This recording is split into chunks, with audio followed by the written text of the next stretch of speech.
What is going on, guys? Welcome back to the channel. So as y'all know, I have been going over the what made this game special type of series here on different racing games. I did end up talking about Hot Pursuit, Need for Speed 2015, Rivals. I'm also going to be going over Need for Speed Most Wanted 2012. Stay tuned for that one. But in this video, though, I did want to talk about Need for Speed Payback. Now, I am going to understand that, yes, this game did have some good special things to it, but of course, on top of that, it also had some things that were not so special. Kind of similar to like something like Rivals. I might even end up doing this, comparing some of like the bad things and also having the good things, because we all do know every game has its flaws, but there is still going to be some good things about them.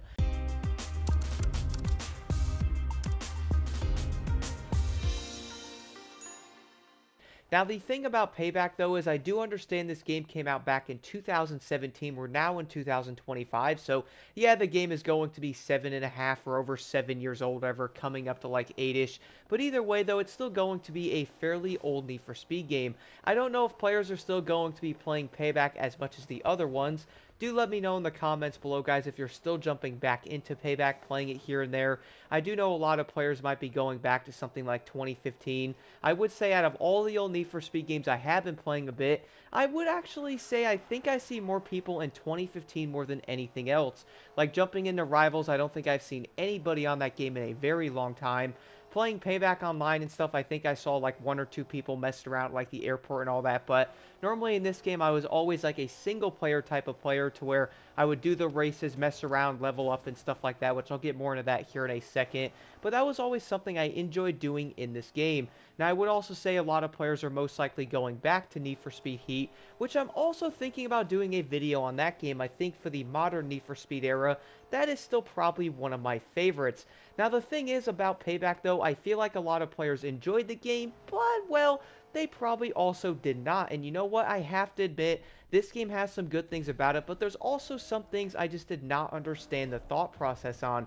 The first thing I do want to say that I did like about this, and you know what, if you want to attack me in the comments, I'm all ready for that, man. I like the driving in this game. I thought it was fun. I enjoyed racing around the map. You know, I think it was pretty entertaining. The physics overall, like the way you could break the drift in some way, get around the corners. I do understand you're not going to have like a full grip type of build like the newer games, but at least you will still be able to get around the corners in a decent aspect, and also probably handle the car a bit, whether you're going to be driving something like an RX-7 that's built, or like a Regera, Pagani Huayra, and so on and all that. I feel like each car has their own handling aspects to them, to where you can handle them. Yeah, they're going to be a bit wonky here or there, but either way, though, I do think the overall physics in Payback were pretty dang good.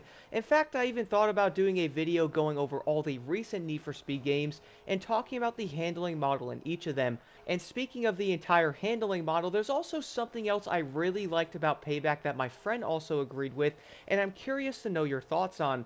That is going to be, guys, now I don't know how insane this might sound, but the off-roading in Payback is one of my favorites. This is also referring to something like 2015, which obviously did not have that much off-roading. But when it does come to something like Heat, though, I feel like that game had a decent off-road design to it, so I did enjoy that one as well. Also, we did have Unbounds, which was kind of good, kind of not. I don't know, I was kind of mixed on it.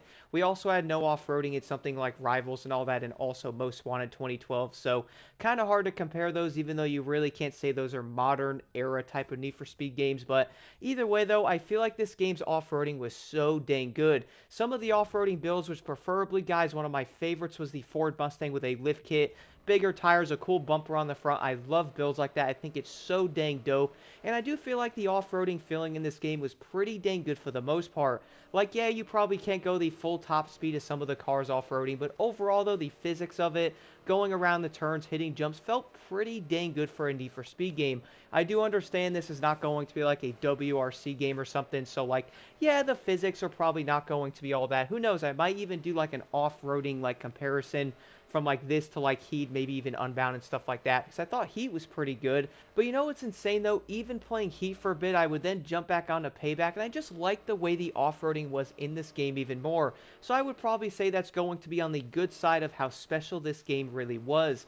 Now, speaking of that though, probably going over to the more odd side, or maybe like the possible bad side of it, was going to be the police in Payback. Now, I do understand the entire thing about Need for Speed is probably going to be police chasing and all that, but in Payback, I do feel like it really wasn't the overall like front of the game that players probably wanted. Like I do feel like in some ways it was almost going to be like, yo, you want to do this, you have to be in a police chase, which I do think is the crate missions. I did end up having one of these pop up on my map, so I was like, you know what, let me try one of these out. It's been a minute. I was driving the Bet Customs, which is easily one of my favorite cars in the game. I also love driving this thing in 2015, so I'm like, yo, let me get this thing on Payback.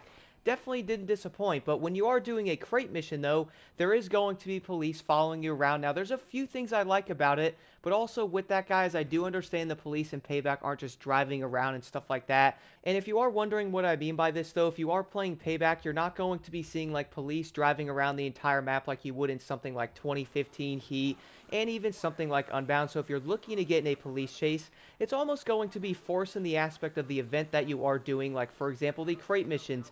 Every time you do a crate mission, you have to escape the police, get to the end of it, and you will get your rewards there. Now, one thing I noticed when using the Bet Customs, though, now I do understand that car is incredibly quick, but one thing I noticed, though, is going against the police, I think there was like some Ford SUVs and also the main Charger cop car I saw a good amount.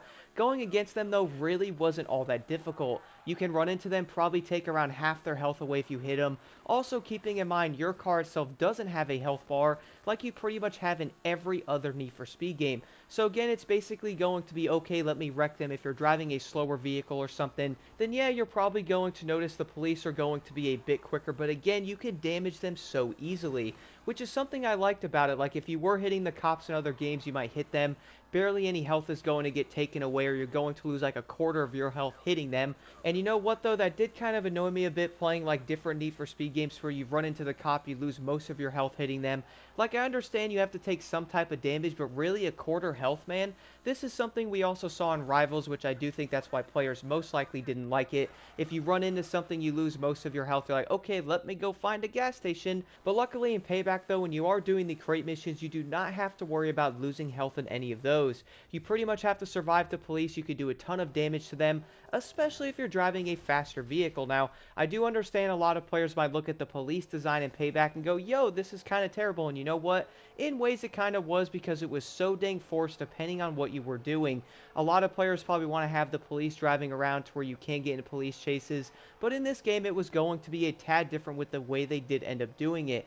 And if I was to take a guess on this though, a lot of players probably looked at the police design in Payback and went, yeah, this is something that's going to be on the bad side of the game being special, and definitely not on the good side. Speaking of something I have to admit that's on the good side of the special part of this game, I feel like players might agree but also not. Now that's going to be the map. Hear me out for a second, because I do understand most of the map is going to be a desert, but I kind of liked it in some ways. I did like the fact that we had some like crazy curvy roads in there. There's going to be some big highway areas to where you can go as fast as you possibly can.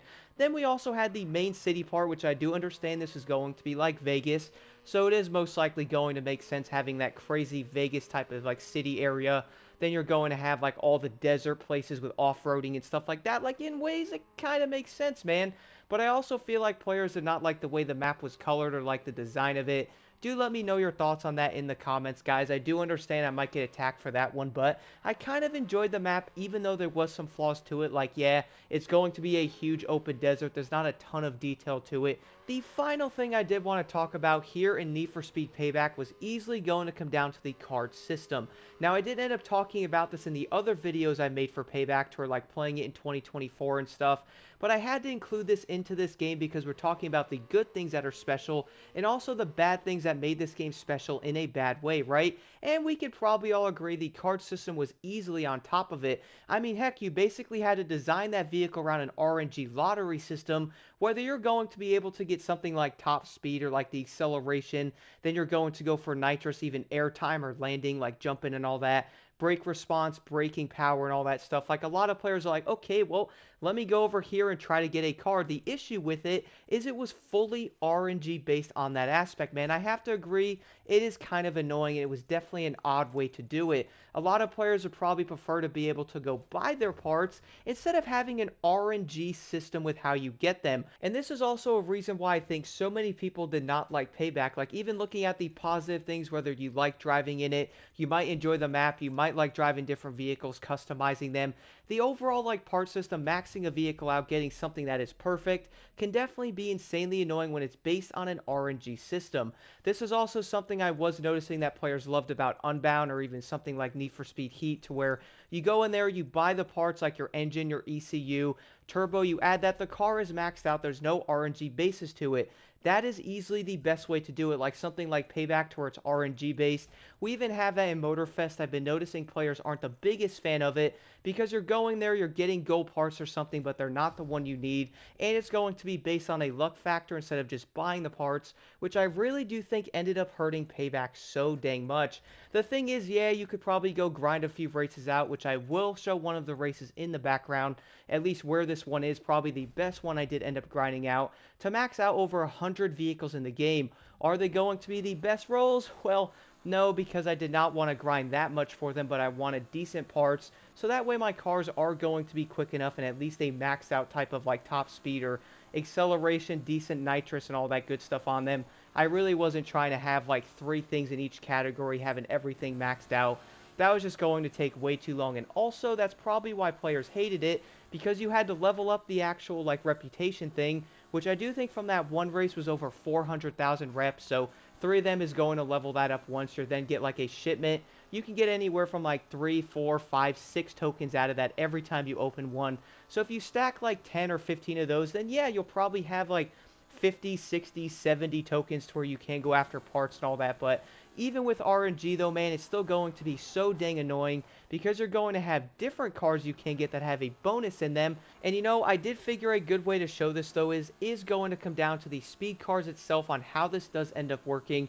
So showing this here, guys, there is going to be different ones you can get. Let's say you have Outlaw, you're going to have Next Tech Carbon. So as you'll see right now in the build I am currently running on my Mazda RX-7, I'm going to have 6 cards total, which every car is the same. But the thing is though, you can have cars, and if you have 3 of the exact same one, for example, Carbon, those are all going to have a bonus if you have 3 of them. So there's going to be legit 3 or 4 different levels of RNG into the card system that really hurt this so dang much. For example, I have jumping, acceleration, speed. Obviously, jumping on a street car is not going to be that helpful. So having something like nitrous acceleration and speed is what you want.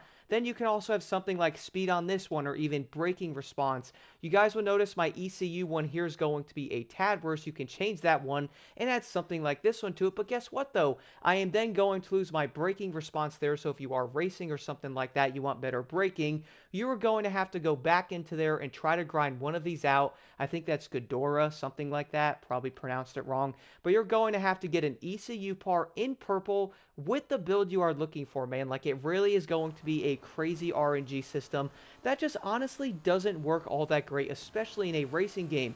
Most players probably want to buy their parts, enjoy that vehicle, instead of going, okay, well, let me go grind a bunch of tokens here to hope I can get a car that has, you know, speed, nitrous acceleration on it. And then you might end up getting every perk you're looking for, but then that part is going to end up being a carbon. Then you're like, dang it, I need the other card to get the bonus, man. Like, the entire RNG part system in every game honestly probably needs to go. Like, have it so we can buy the parts we want, then we can max the vehicles out and just keep it that way. That way players can do it instead of having to grind a lot more to hope to get something that is going to be good for the build they are looking for. I think we can probably all agree that's easily going to be on the side of the not so special thing about Need for Speed Payback.